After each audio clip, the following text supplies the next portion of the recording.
Yeah. What's this no data here?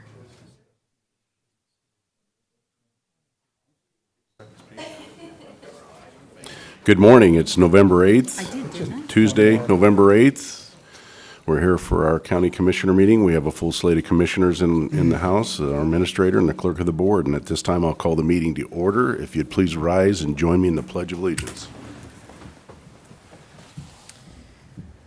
Pledge allegiance to the flag of the United States of America and to the republic for which it stands, one nation, under God, indivisible, with liberty and justice for all. All right, the first item on the agenda is approval of commissioner meeting minutes from October 18th. Is there any additions, revisions, or corrections? None. Okay. Next, we get down to office business, vouchers. We have two vouchers today.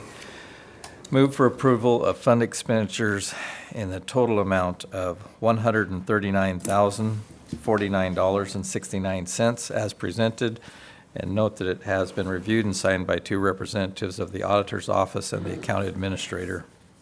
Second. There's been a motion and a second. All in favor, say aye. Aye. Aye. Aye. Move for approval of salary clearing payroll and emergency management payroll in the total amount of $1,156,978.96 as presented, and note that it has been reviewed and signed by two representatives of the auditor's office. Second. There's been a motion and a second. All in favor, say aye. Aye. Aye. Aye. Next, we'll move down to the consent agenda. I believe there's 4 items on the consent agenda. Move for approval of consent agenda as presented, 4 items. Second. There's been a motion and a second for the 4 items on the consent agenda. With no discussion, all in favor say aye. Aye. Aye. Aye. Next, we'll move down to the commissioner administrator updates. Mr. Davidson. Good morning, gentlemen. This past week, I've had several meetings with entities and special purpose districts with a request for help for funding of the various projects. This included meetings with the Tri-City Regional Chamber of Commerce, Fire District 2, and Hospital District Number 1. I attended BIPIN Executive Committee meetings and a shoreline reconveyance discussion. As I reported I was going to be doing last week, I attended a meeting at HAPO on Thursday that could be best described as a conflict resolution meeting with a couple contracted vendors. This meeting was also attended by Shirley from my office and the Simmons. I initially hoped I hoped that this was a successful meeting. I can tell you that Shirley is constantly in contact with the folks out there, and that's about all I can report right now, but I'll keep you posted individually about how we progress through that. Yesterday, I attended a meeting with Tim from our county auditor's office to begin our review of the budget after workshops. I have another meeting scheduled for tomorrow with him. I'll be reaching out to all of you individually about to give me directions as we prepare different options for your further review. I attended an entrance conference for a portion of the state audit. Several elected officials were in attendance. Field work is underway, and there's no reported issues yet. The scope of work this year includes many things there's many things, but 2 of the things of most prominence I want to point out is that they are reviewing the HAPO Center operations. With most of our staff gone from there now, that's going to be proved to be challenging, but so far, like I said, there's no reported issues yet. Another focused area by the state audit is on the senior exemptions in the assessor's office. The audit appears to be going well. I met with Adam Lincoln, interim Pasco city manager. Shirley and I gave him an update on HAPO Center related to the repairs that are being done out there in air conditioning and other items. I did bring up the concept about the advisory board that we've had out there that started out as a track advisory board and now is HAPO. Has not been meeting recently, and I proposed that because that was jointly created with the city, I proposed that we eliminate it. They had a completely contrary opinion, which I think that they had some merit to their argument, and I'll be giving you further feedback about that later on in this meeting. It's a part of a further discussion. And lastly, I met with several elected officials, with folks from Enterprise about fleet management.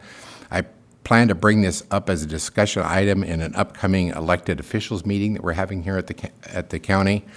I'll be working on getting them data so that they can submit something more definite to us in the way of costs that we can further evaluate it. That concludes my. Thank you. Commissioner Peck. Had a, informal meeting last week with Mr. Jackson, who is with the Washington County's Insurance Fund, which is one of the providers that Franklin County used more than a decade ago for reviewing and considering health benefit programs for our employees. It was not anything other than a social meet and greet. Hadn't met him before, and I was joined by Commissioner Delvin from Benton County. Again, it was just an information meet and greet.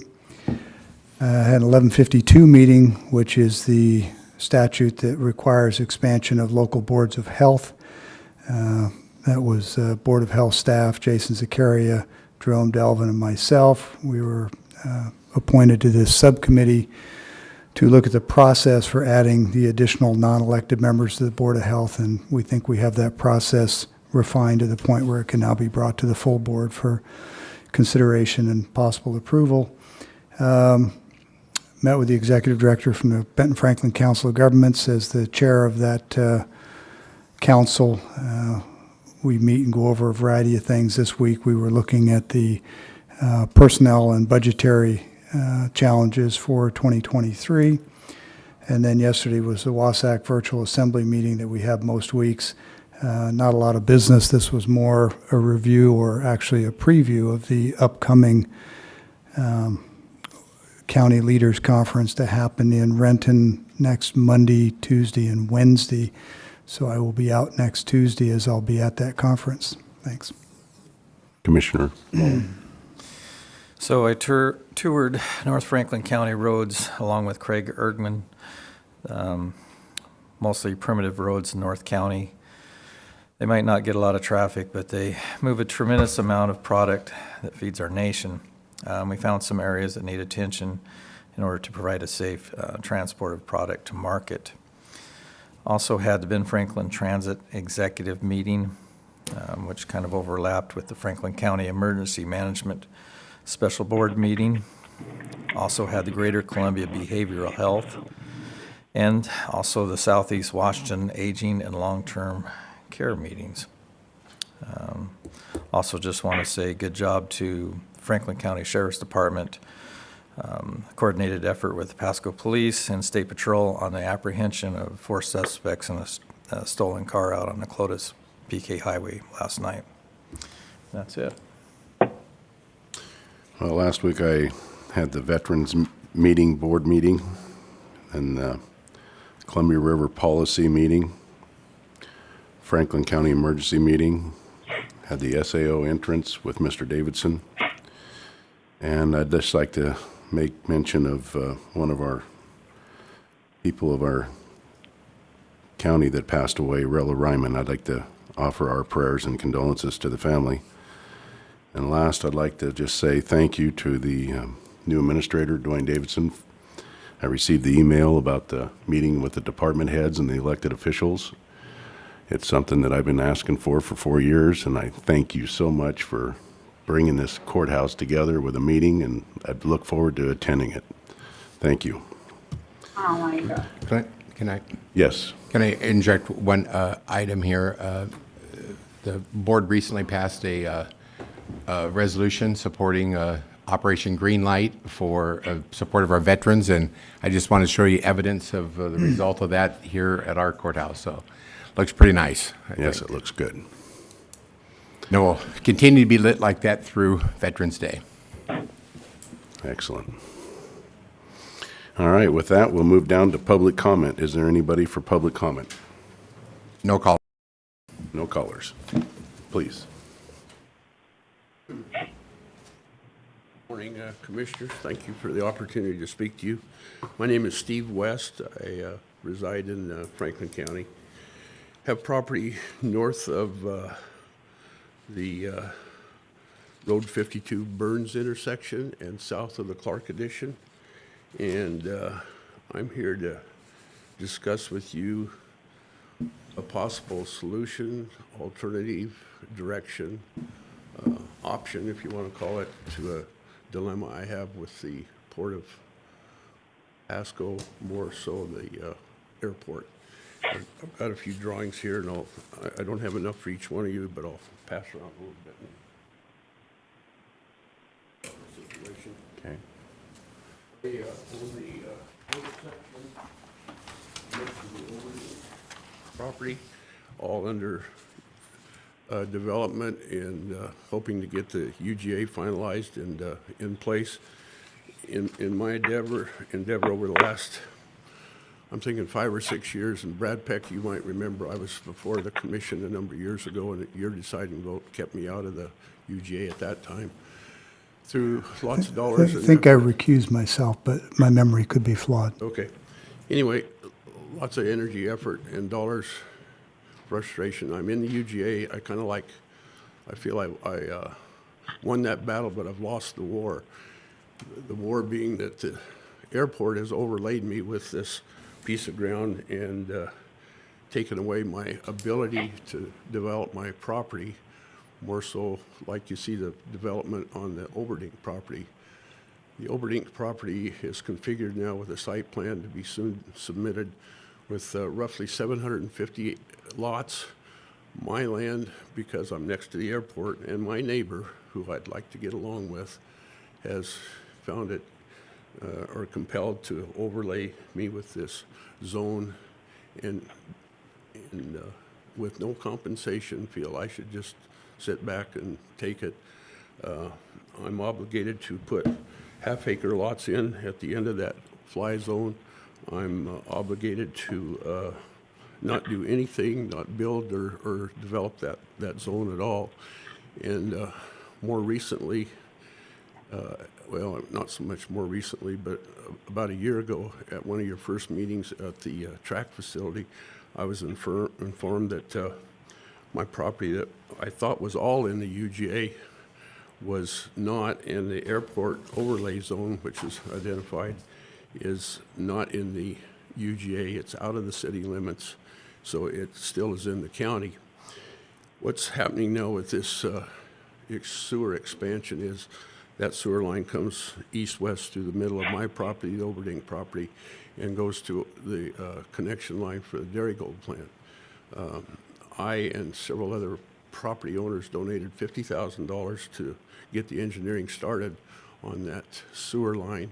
And now the motivating factor for that sewer line is not these houses and this development, it's to rush, hurry, and get the sewer in place so the Dairygold plant can be in operation.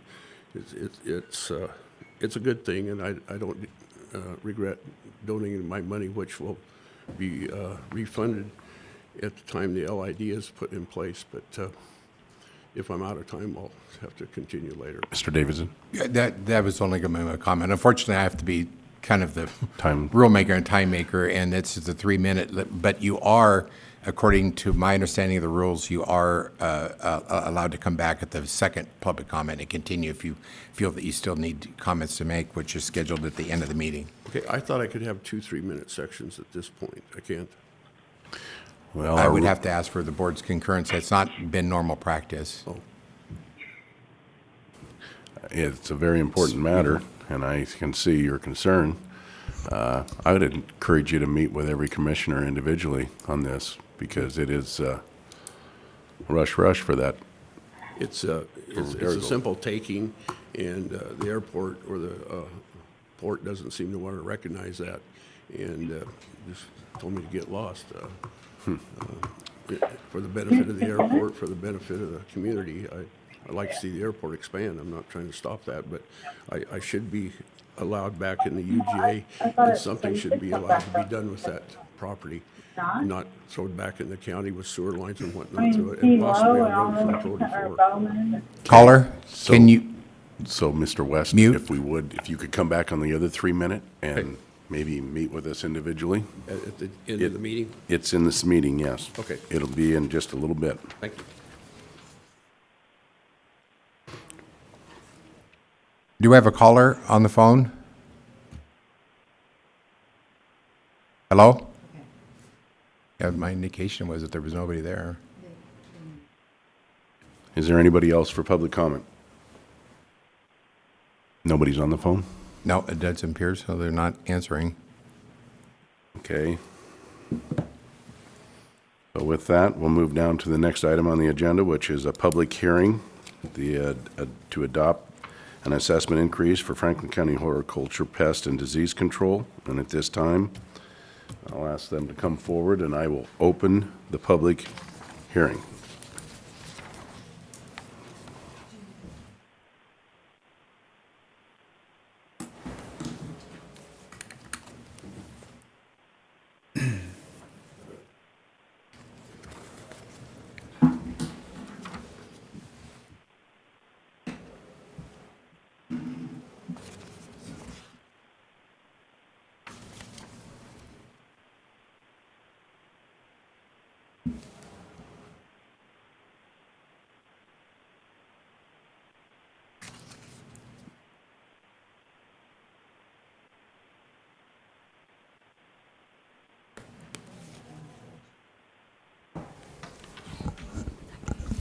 Yeah, it's working. I can hear it.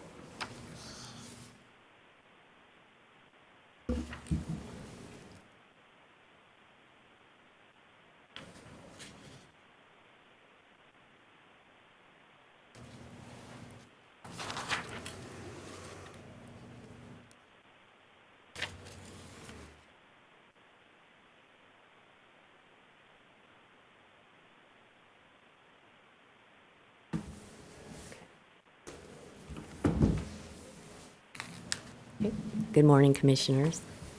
Good morning.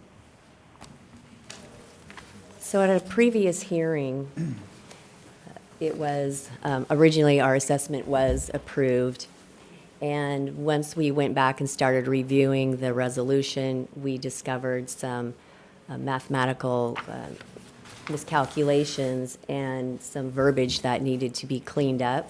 And so it was in the best interest to, so to speak, go back to the drawing board and review everything and actually do some housekeeping. And so we appreciate you allowing us to come back and review like round 2 of our assessment.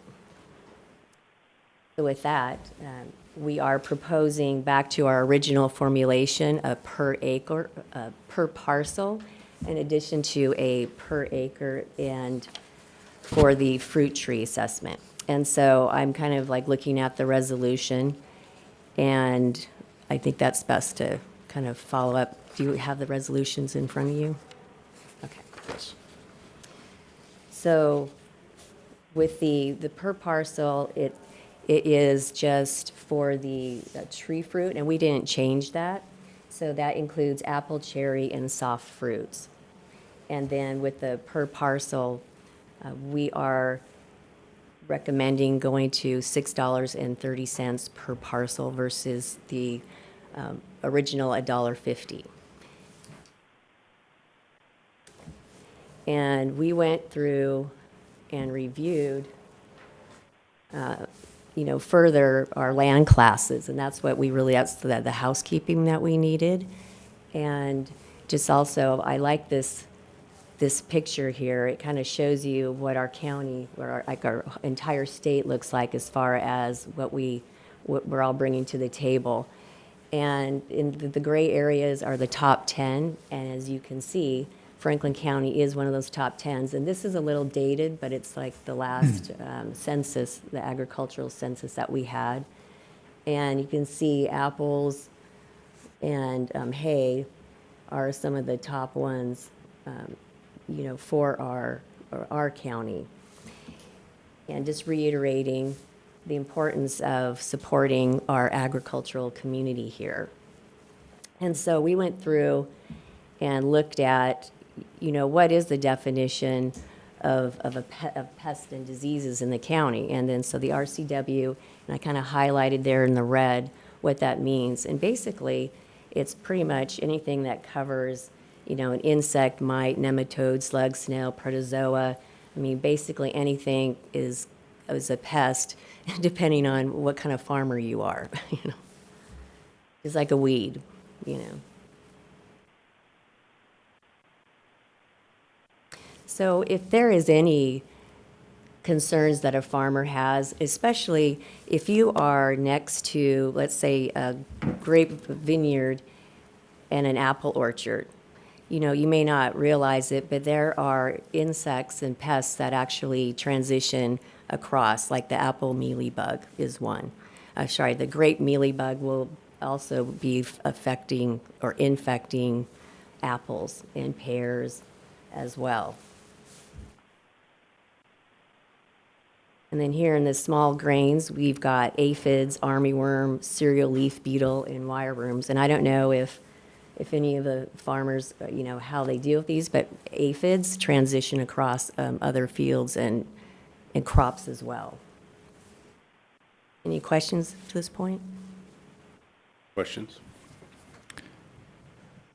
Pam, question about the per parcel rate. That's per parcel regardless of size, countywide, regardless of whether you have fruit trees or not. Correct. Okay. I asked because in your comment, you said it's for apples, and I think you were speaking to the programs that those funds would be used for. I was speaking to, well, okay. Ask On the your per question again. parcel, on the per parcel, I think you started out by saying it's for, and you mentioned apples and cherries and different things, and that seemed a little inconsistent with the concept of per parcel. It is. Were you speaking more to how the money would be used, or parcels that have No, those trees? That's more speaking to the per acre. Yes. Right, okay, well, I think you said that with respect to the per parcel, so that's why I wanted the clarification. Thank you. I appreciate Yeah. the clarification. But it is clear now, thanks.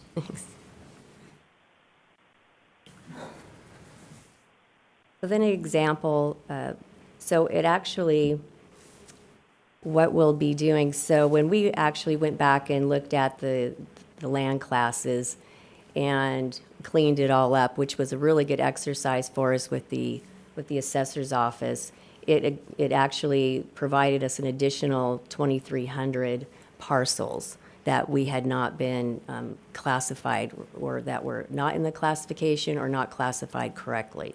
So it was really good to have that exercise with the assessor's office. And this is just an example of like our budget and how it would affect our budget. And by giving us an additional overall 177,000, which, you know, in relation and respectively as we would have been incrementally increasing the last 20 years, this is basically probably where we would be.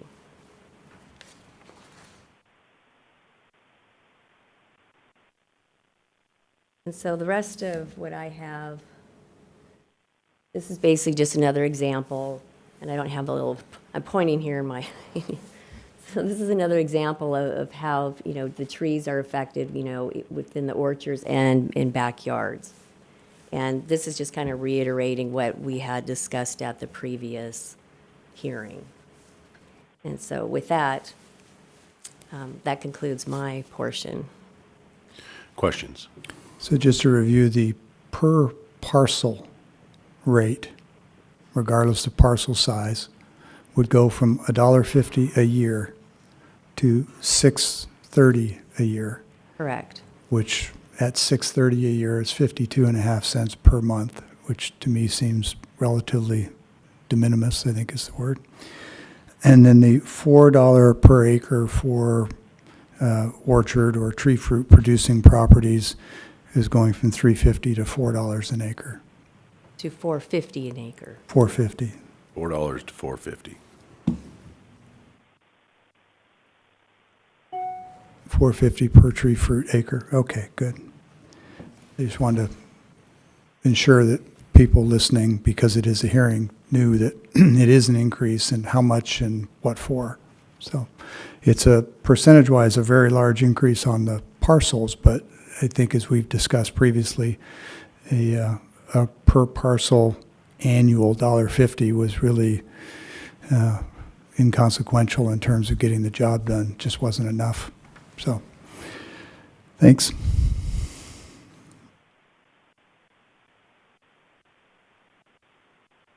Any questions, Commissioner Mullen?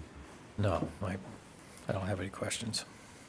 Mr. Davidson? I'd just like to make a comment that while this does seem like there's been a long process for approval because we've had 2 public hearings on this, and it's been drawn out, a lot of good came out of this. There was some land reclassifications and cleanup of records that the assessor's office was very diligent about getting that work done in an expedient manner so that we could do that. And I want to just compliment the assessor and his staff for helping resolve this issue. So it seems like a long process, but a lot of good came out of this. So. I agree. So one question I have is parcels, there's no distinguish between commercial, AB 20. A parcel is a parcel, correct? Correct. Okay. All right. If there's any public comment on this? Mr. Chairman, there's no callers. No callers?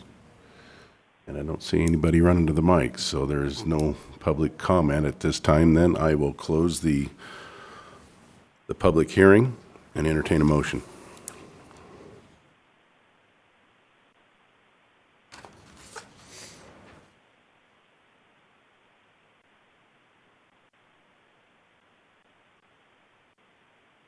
Make the motion to approve Resolution 2022-292 as presented. Second. There's been a motion and a second for Resolution 2022-292. Discussion. So this is the first increase in, 20 years? Yes.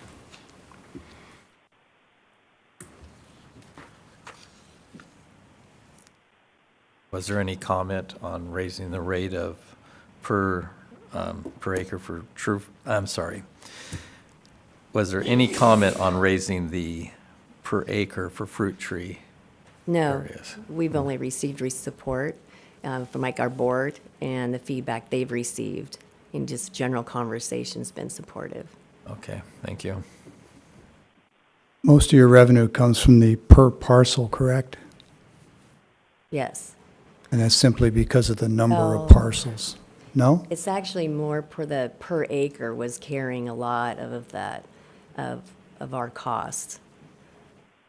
So currently, which provides more revenue for you annually, the per parcel or the per acre? Well, with this change, that will No, flip. currently. Currently, it is the per parcel, Okay, and, per acre, sorry. okay, so today, before any change, the current $4 per acre is producing more revenue than the current per parcel charge of $1.50? All right, so looking at the budget and with our parcels, so it's a 19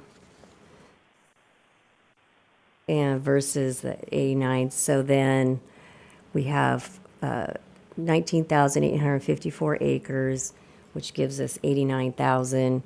And then with the 630, which $1.50. So with that, I do stand corrected. It is the per parcel. And how much is the per parcel total? Are you talking currently or? Yes, everything I'm asking you right now is currently. Those 89,000 per year on the 124,000, I want to say. 124, so about 50% more from the per parcels. So not necessarily directly tied to that previous question, so this isn't necessarily a carry-on of that. When you looked at per parcels, was there any discussion or consideration by your board of saying that maybe we should have a per parcel charge, say 5-acre parcels and below versus 5-acre parcels and above? And I'm not necessarily saying that I think what you've done is flawed in some way, but I'm investigating whether or not a property owner who has a 1/4-acre lot or even a 5-acre lot is receiving as much benefit as someone who has a 20 or a 40 acre lot. Well, Right? it's actually, that's relative in our opinion, because if you were to drive around, you would see there are not even, let me make a quarter acre, and they've probably got like, 10 trees on that lot, or, in that parcel. And that creates almost as much work as somebody that doesn't have, like, has a 5 acre, parcel with no trees. And then when you have like the commercial orchards with residential next door, and they have 1 tree, that's just as much work as any of the others for us. So I understand what you're saying. I think the 10 trees for a quarter acre lot's maybe a little high, but that's just my opinion, having driven these streets a lot. Is it relative to the number of trees or the number of pest prolific trees like apples and cherries and others? I mean, I don't think you're going to count poplars and willows among the trees that are propagating pests that are problematic to our ag industry, are you? Because we have a lot of big lots that have poplar tree lines and windbreaks. So I'm just trying to understand, is it really the number of trees, or are we really talking in the per parcel discussion about residential lots where maybe they have a few fruit trees that oftentimes don't get the same professional treatment that an orchard does? Well, it's more than just fruit trees. Okay. I mean, it's like we had talked before about the leafhopper. And leafhopper and a lot of these other vectors, they like ground cover. And that could be a dandelion. It could be, just a general weed even. And I was wondering if my entomologist is here. I don't think we need to get that deep. What I'm really in the big picture looking at is there are constituents who I think logically, rightly would ask, not necessarily complain, but they would ask, I'm paying $630 a year on my quarter acre parcel in a cul-de-sac, and I have 1 tree, and somebody who's got a 40 acre parcel or an 80 or 160 acre parcel is paying the same. So I'm just trying to make some correlation between the rate and the workload or demand that it creates in your organization. I think it's pretty clear by now that that's an extremely hard thing to get your hands around, because not all parcels are created equal, and a small parcel can have more pest risk than a large parcel. So I'm not so much arguing for one or the other as I am getting some discussion on the record about the fact that the per parcel charge is difficult for some because it's a quarter versus maybe 160 acre, but it's really not about the land area, it's about the risk that it presents. And what I'm hearing you say is that some of the smaller residential parcels that don't, and I've heard you say this in the past, that don't have professional tree care can pose as much risk or more than a 160 acre parcel that is mostly open field and growing hay. Correct. Yeah. I mean, you could have your neighbor, here's a perfect example. So let's say in your yard, you have a very manicured yard. This is shrubbery, you don't have weeds, et cetera. And then the lot next to you, let's say it's a vacant lot that somebody owns that doesn't even live in the area, and it's full of weeds. And so a lot of the pests that you could find in your trees, and I'm talking quince, I'm talking crabapple. I mean, we're not just talking fruit trees. They are some of the fruit bearing, but they also can attract other pests and hosts, snowberry, for example. And so if you have a lot that's vacant and it's got like tree of heaven in it, and it's attracting different insects that will affect your yard and your fruit trees and other,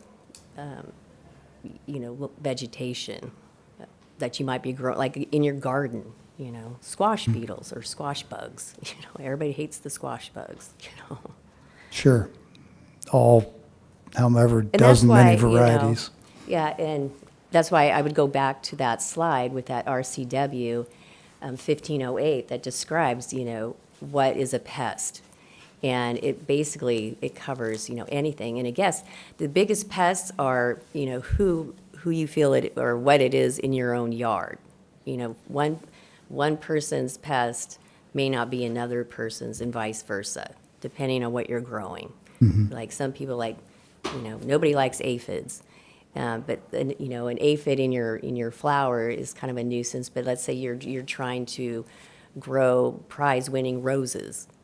Then those aphids are not your friend anymore. Aphids, I think, can get into hay. Is that correct? Yes, and they will devastate a hayfield in a hurry. Yeah. Well, it's good discussion. I appreciate you taking time to do that with me because really, I can't remember a time when we did something that was on the order of, a 400% tax increase? And that's really what it is when you go from $1.50 to $6.30 on every parcel. But again, I go back to the fact that $6.30 a year is 52.5 cents a month, and I think for the value that you provide, that's not unreasonable, coupled with the fact that it's been a couple of decades since that has increased. I'm just a firm believer that part of our responsibility as a board is that when we have a public hearing, we don't just gather little bits of information we need to fill in the holes in our understanding, but we have these kinds of discussions so that the people who are actually paying these taxes understand what it means on a per parcel, how much it is, what it means on a commercial orchard, and what the value and the risk propositions are. So that's part of the public hearing process. So I'm not so much questioning what you're doing. I've supported it all along. It's just the notion that the people who are paying this, I think, are entitled to a little deeper explanation. So thank you for participating in that. It's always a good opportunity for us to get out and educate the community on responsibility and actually what they can do as well to be supportive and proactive. And that's just in general. And you don't, like I said, you don't have to have a fruit tree in your yard to be supportive. Yeah. Well, cottonwoods are not typically vectors for any of your pests, are they? I'm not sure about cottonwoods. That would I was be- hoping you'd say yes, because I want it gone after that last windstorm. Sorry, we don't have an answer for that one right away. So question, an orchard that's paying by the acre, does it also pay the assessment for the parcel? Yes, So they pay the parcel and the assessment by the acre. yes. And then walk us through what would happen if we had an infestation and we were quarantined, what that would do for each parcel owner of the county in taxes. And maybe it'd be better for our assessor to throw in here and tell us what that might cost everyone for their assessed value or their property if we were quarantined and that the funds weren't raised by the orchards who are paying an exorbitant amount of money in property taxes, correct? They are, and we end up assessing it as a permanent crop, and each permanent crop is assessed slightly different depending upon the age of the trees, the type of crop, or the type of apples or whatever that's being raised on it. So certainly it could devastate the assessed value of those on that.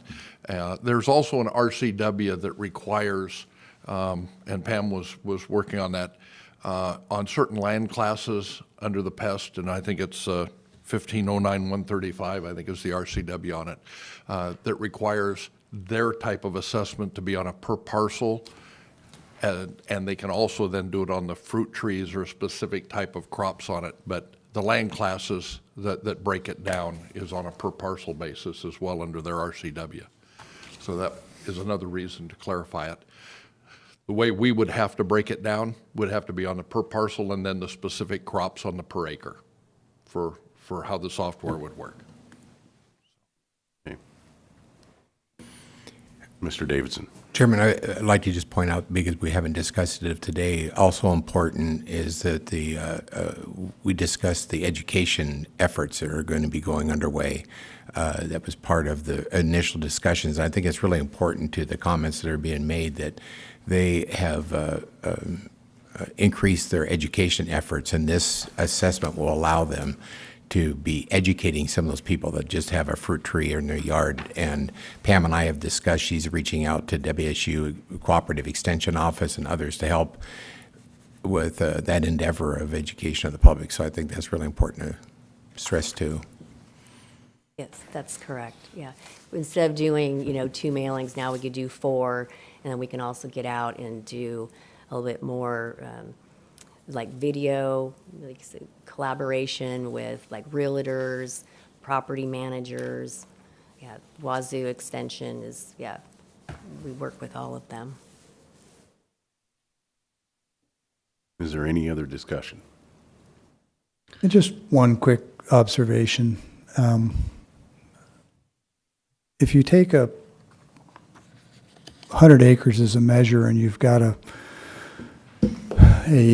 fruit tree orchard that is 100 acres, if you add the 630 parcel, $6.30 parcel fee, and then the $4.50 per acre, and you divide that into 100 acres, you come out with 5 cents per acre on the 100 acres, together with the 630. So it ends up being about 635. Let me rephrase that. What I'm pointing out is on 100 acres, that parcel rate adds 5 cents per acre. Okay. But on an individual 1 acre parcel, it's the full 630. So point I'm driving to is that Commissioner Didier is, of course, correct that this applies on an orchard, both the per parcel rate and the per acre rate. But on a 100 acre farm, having to pay both adds 5 cents per acre. Or to say it another way, the $6.30 parcel rate, when it's applied to a 100 acre orchard, is 5 cents an acre. Okay. I've had only one person admittedly ask me, is it fair for growers, fruit trees, to have to pay both of them? And I think it's a fair question, but if you're looking at a 100 acre orchard, the parcel piece is 5 cents or something. I mean, it's pretty de minimis. Yeah, and I think that's something that we could calculate. Where'd it go? Is that something that could you separate that out? So, Well, I think the assessor answered the question earlier. I don't know if he intended to or not, but he said you have to do the per parcel rate before you can do any additional on the commercial. And so that's really the best legal answer as to why an orchard owner has to pay both. I'm just simply pointing out that while we don't have a choice, the law requires it, the orchard owner having to pay that per parcel rate, even on a small farm, per acre is just a few cents. So it's not particularly, I suppose it's easy to say it's not burdensome when I'm not the one paying it, but it is a few cents. So the fact that growers with orchards are paying the parcel rate also is a requirement of law, and mathematically it's literally pennies. Probably should have said it that way from the start. It would have been more clear. I was trying to give an example on 100 acres. So we have a motion and a second. Is there any further discussion? Hearing none, all in favor say aye. Aye.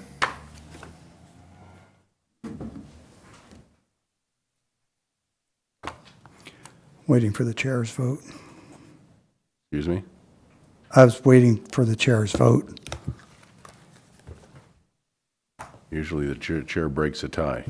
No, absolutely not. No?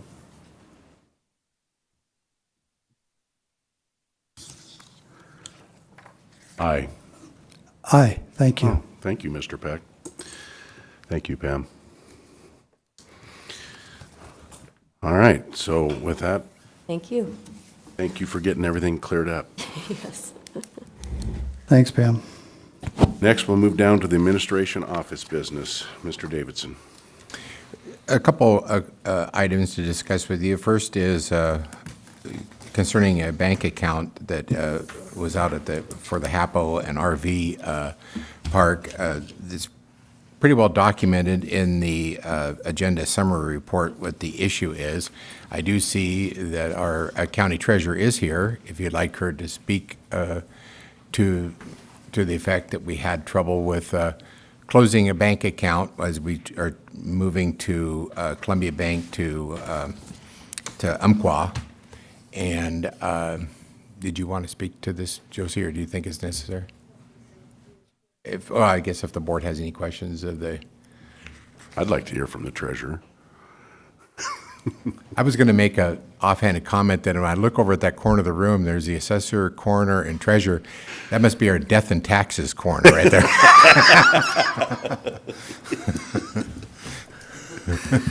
We don't, if the treasurer doesn't have nothing to add, we don't have to call her. But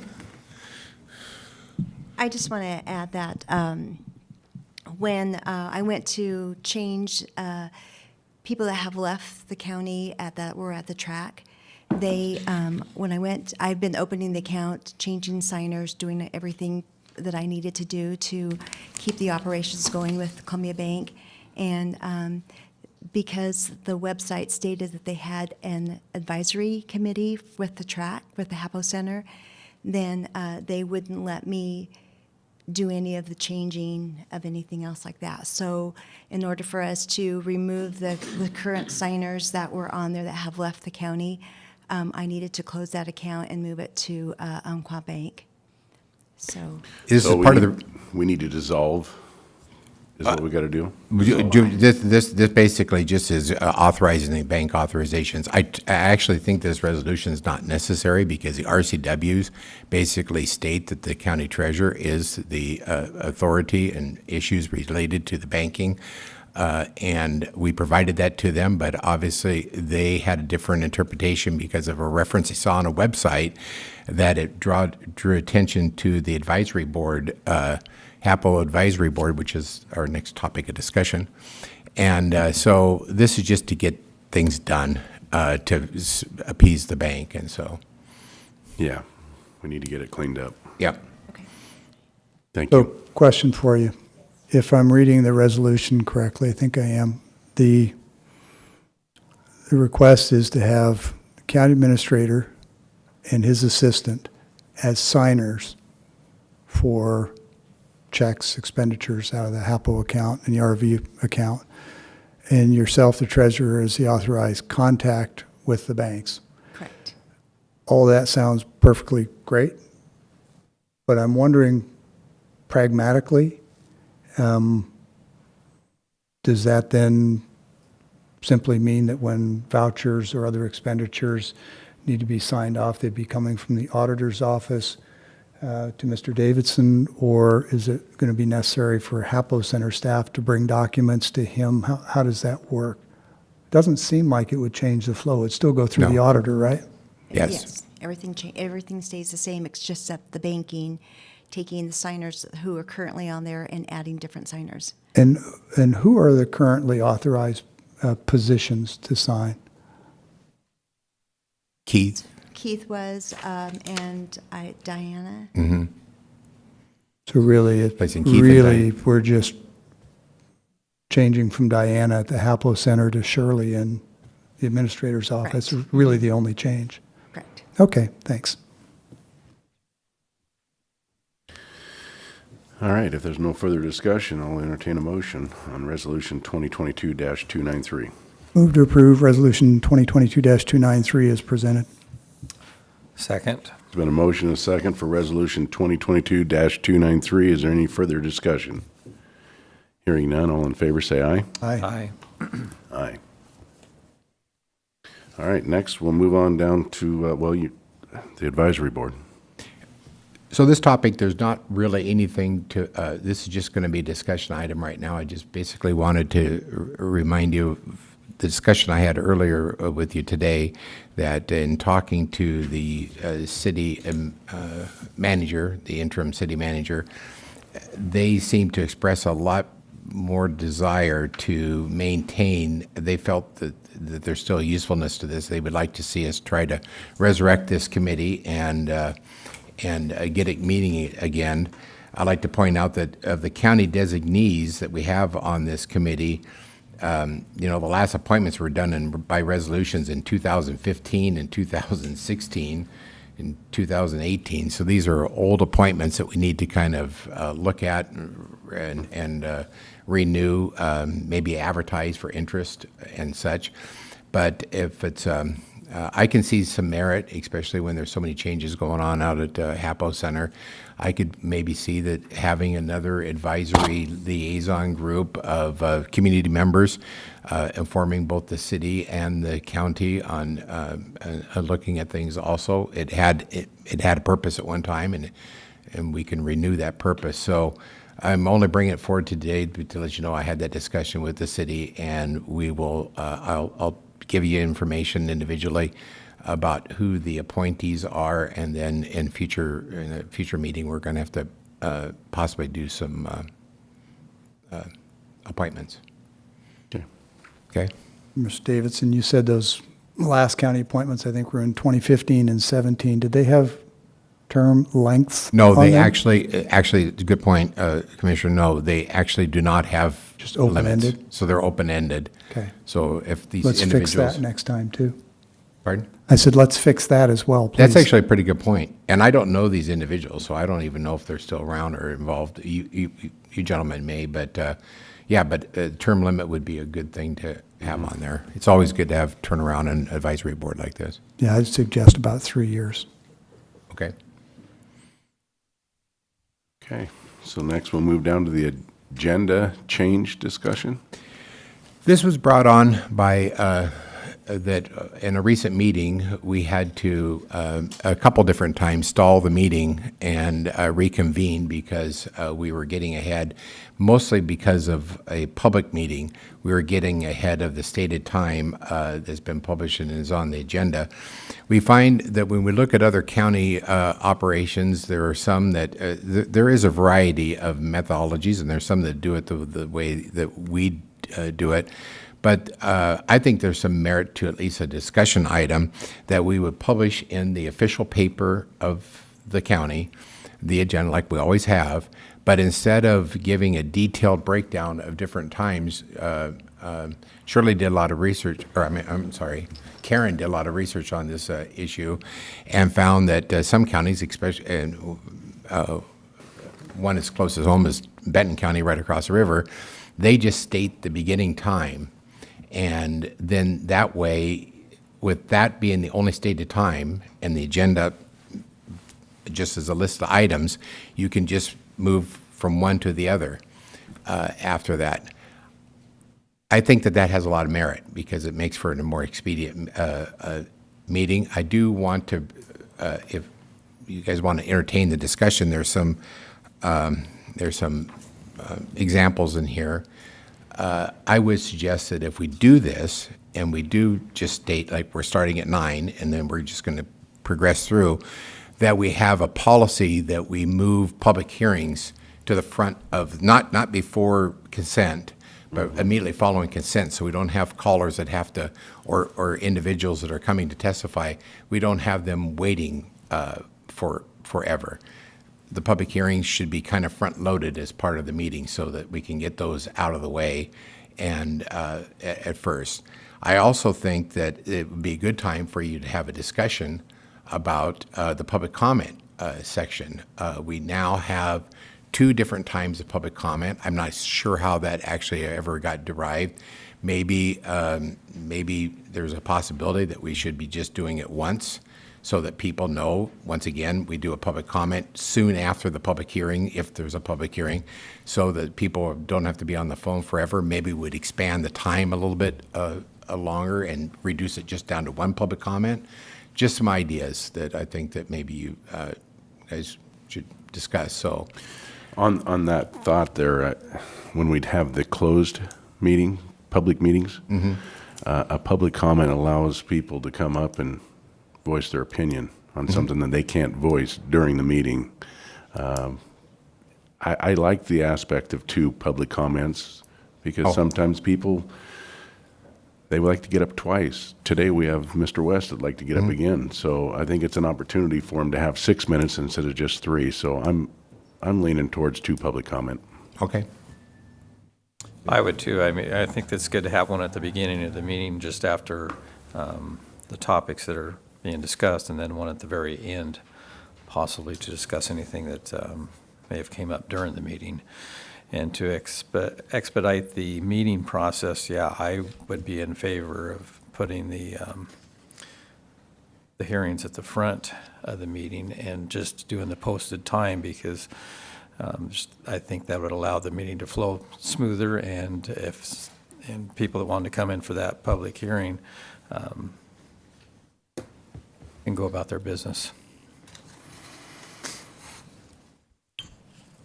So I think everybody likes to ensure that the public has ample opportunity to speak to the board.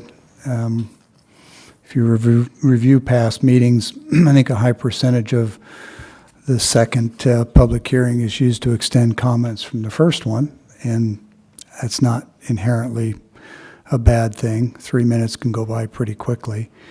I would say that having 2 public comments, if you're going to do that on the second public comment offering, we ought to allow people who haven't previously spoken, allow them to go first. In other words, someone who wants to come up and extend their comments from the previous one ought to defer to people who haven't spoken yet. It's a pretty simple thing to do on the second public comment. You just ask for anyone who hasn't yet commented, and then when they're finished, go to anyone who wants to follow up on their first one.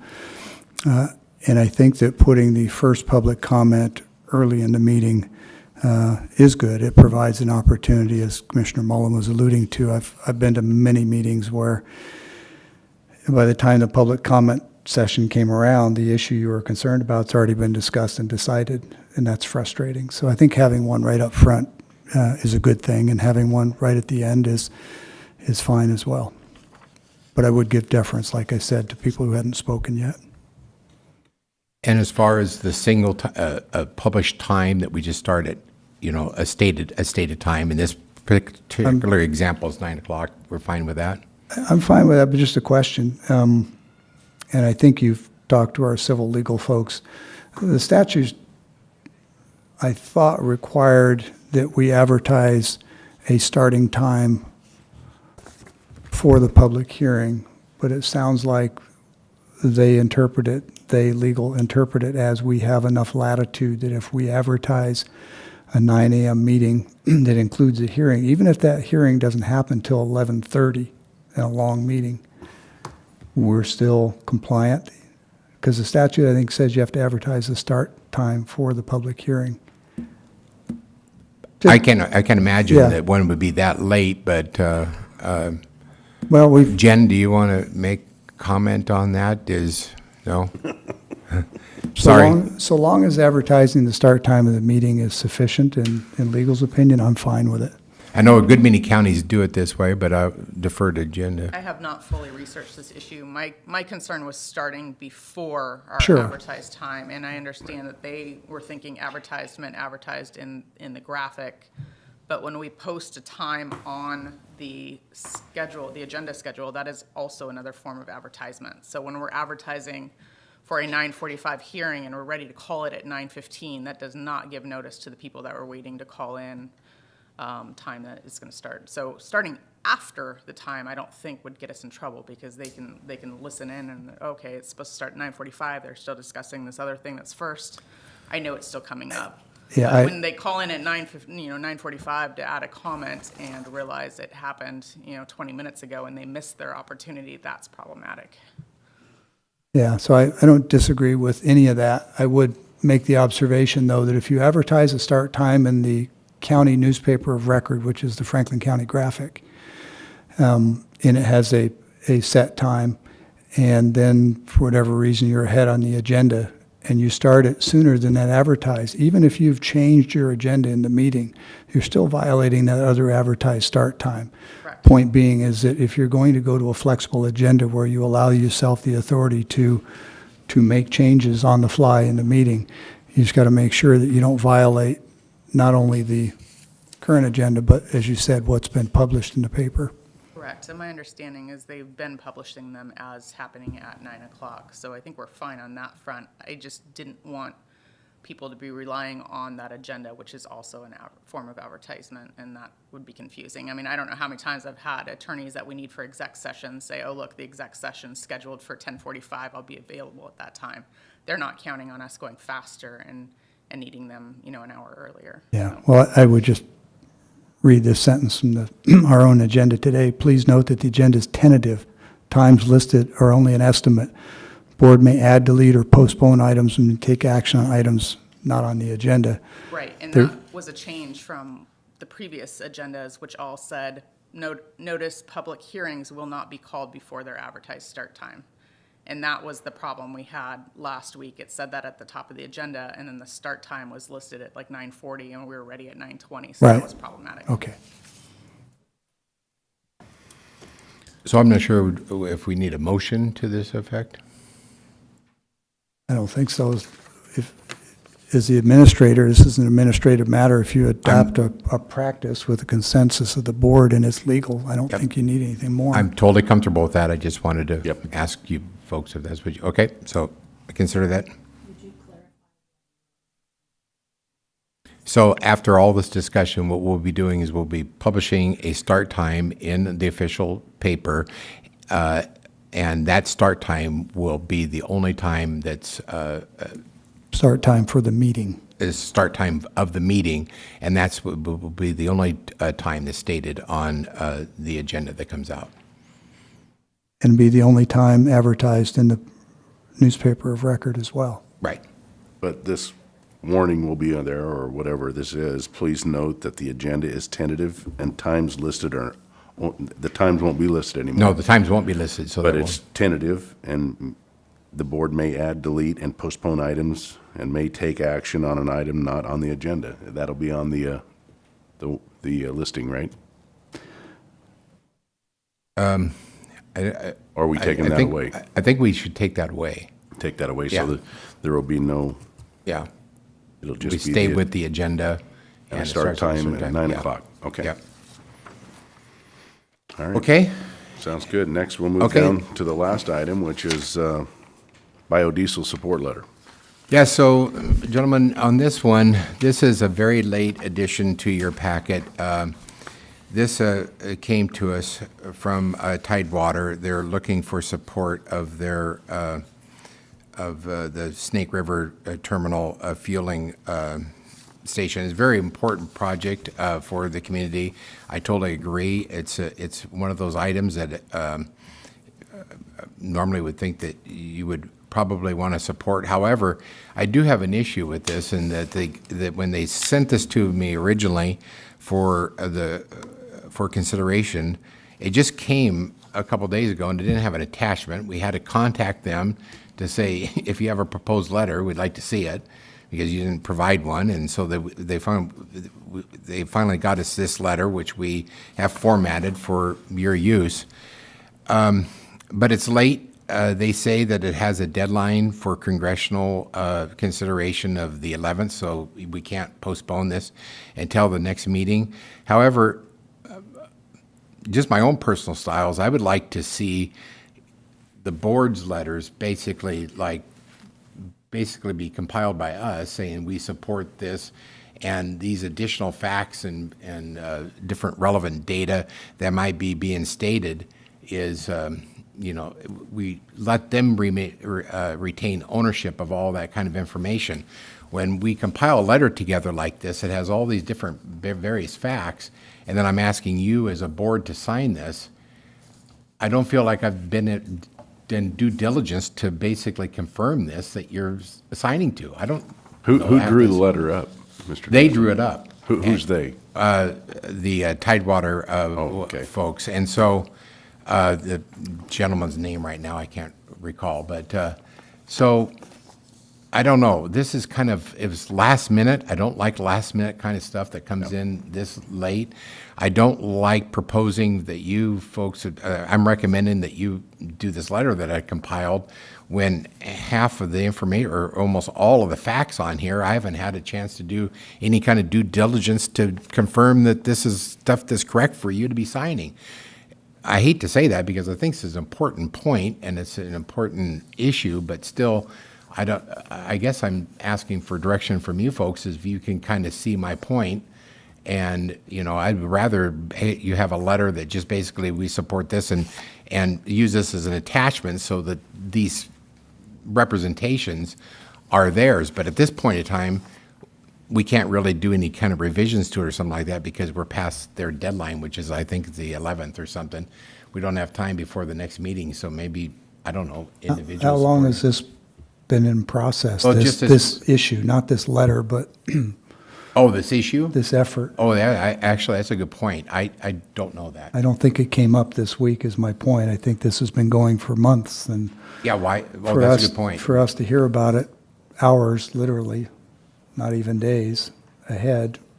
I think there are other entities that are weighing in that may have got it more timely than we did, so I don't know what you, Well, if I thought that our input was somehow going to tip the scales meaningfully, one way or the other, then I'd say maybe we go try and distill the letter down to, don't have all the details, but like the concept and wish you the best. But I mean, you're asking us to sign on to something that's taken a position. We don't even frankly know who's on the other side of this issue.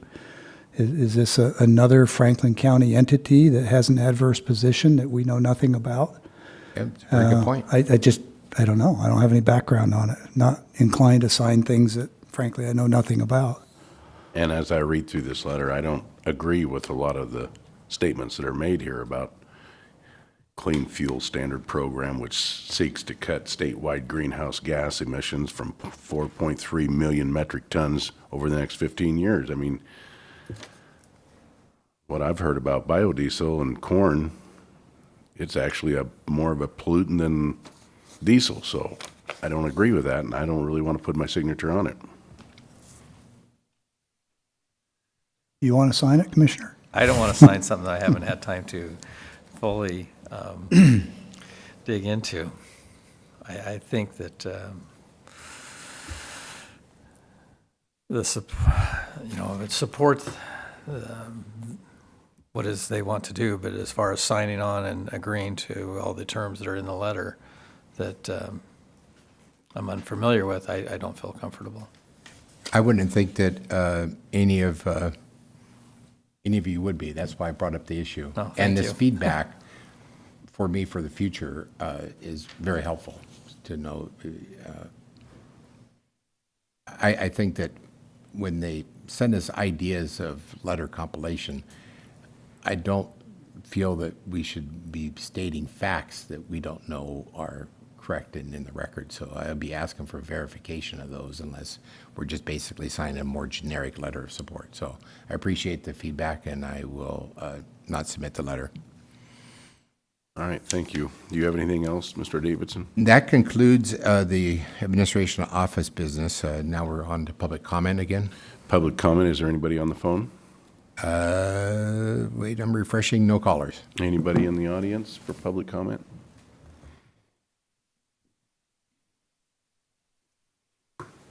George Dockstetter. I appreciate the green light, being a veteran, and want to thank all of you for doing that. And I'm glad you're going to keep 2 public comments, because there is information that comes out of the administration updates that people may want to address. And the third thing is, where in the hell did 3 minutes come from? I mean, sometimes 3 minutes is plenty, and sometimes it's not.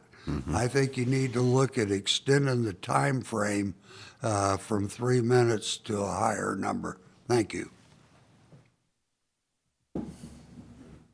I don't know where the 3 minutes came from, but when you have a lot of public comment, it can take up a lot of time if a lot of people are wanting to talk. So I think that's probably why we went to it. We've had some meetings where we've had a lot of people that wanted to weigh in, especially on the needle giveaway program.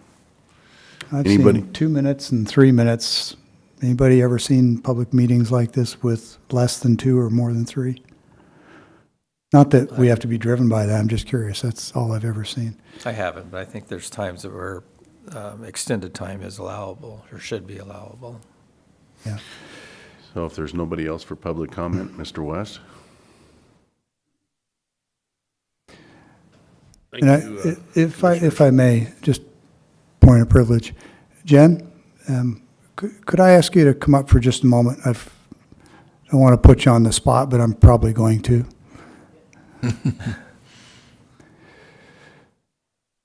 So I don't think there's an issue, let me start with that, but I want to keep us all clean, right? So with respect to the pending litigation, right, and our GMA plan update, because we've had a public hearing on that, if we're going to receive public comment that speaks to those issues, I think it's important that we all remember that public comment is a one-way process, not a two-way. And if we were to engage in a two-way discussion and it was on those GMA issues, we could be creating issues for ourselves unknowingly with respect to public hearing compliance and litigation. Okay. This is a one-way, you mentioned, I don't see a problem with the. Right. I just wanted to kind of get that clarity out there. Thank you. Go ahead, Mr. West. I'm going to just take a quick second here. In the audience, and my personal experience here this morning addresses exactly what you were talking about, the two discussion periods, one earlier in the meeting, one later in the meeting. And I take opposition with you, Mr. Peck, that when you allow the second discussion period, that you leave me on second or third base in the field on hold. I've lost momentum. My objective is not made the full circle of bases. I'm sitting there on second base. You're bringing other people ahead of me and not allowing me to finish why not finish business with the first comment period and those people, and then start over with the second go-around. Anyway, just a comment. I'll try to be as brief as I can. This drawing here deflects the difference between where I'm at and my neighbor to the west, the Oberdink property. I started to tell you this is 750 lots, roughly. This is 450 lots. The reason I'm 450 lots is my neighbor, the port or the airport, has laid this overlay on me, eliminated my ability to develop my property like my neighbor to the tune of 300 lots. I'm shorted, and they don't want to compensate me for it. So that was my purpose for coming here today, to see where the commissioner stood, which I understand what you're saying now. You can't give me a direction, possibly, it sounds like, but I want you to know about this taking. I want you to be aware of it. I want you to think about, if your neighbor, you all own property, if your neighbor jumped over the fence and say, by the way, I'm gonna not allow you to put this or that on your property or build on it or do anything on it. And by the way, I'm not gonna compensate you for it. I'm just gonna tell you, you can't do it. That's not right. That's considered a taking. And there should be some allowance for me being obligated to this layout versus what my neighbor did over here with this layout. And there is some history on this. 4 or 5 years ago, the port and the airport, Port of Pasco, paid Madison Park 1.3 or 1.6 million for the same kind of an overlay they laid on Madison Park, just a little bit to the west of where this development is now, and south of Burns Road, and paid them compensation for their property, and took the property actually and purchased it. And that's what I'm saying here. If the port is not going to allow me to use it, why don't they buy it? This was brought up several times at city council in different meetings, and I just couldn't seem to get a open ear or a friendly move in that direction. If you're going to tell me what I can do and what I can't do with my property, then you ought to own it, not just sit on the side and tell me this is what you have to do and not compensate me for this. So that's kind of where I'm at. And I'm looking for support from the commissioners to help me wrong this right and make a correction here if we can. Plus, I really think that if this goes back to the county, there's going to be a lot more involvement with the county here, with roads maybe from this fire station up here in the Clark Addition, come down and push Road 44 through to Burns. There's just going to be a lot of things that happen out on my property that I can't build on, can't do anything, can't farm. 32 acres, how can I make a circle work on that? And I'm stuck with it. And it really needs to be in the city, not in the county, as well as if I can't do anything with it, I'd like to see the airport buy it from me. That's my discussion. And I guess, can I poll you commissioners, see where you are at this point? Or? You can meet with us individually. Okay. Thank you. In the discussion. And I do have more maps or drawings or things I could share with you too. Thank you. Thank you, Mr. West. Is there anybody else for public comment? Seeing none, it looks like we got to go into an executive session. Mr. Davidson, you want to take us into that? You bet. Pursuant to RCW 4230-110, subsection 1G, need a executive session with the board to evaluate qualifications of an applicant for employment or review and performance of a public employee. I don't think we'll need more than 10 minutes at the most, and if I could request that staying in the room would be our deputy prosecuting attorney and human resource. Clerk of the board and the rest of us here. Yeah, absolutely. Yep. Okay, thank you.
All right, we've come out of executive session. We're back to regular session. Is there any other business for the good of the county?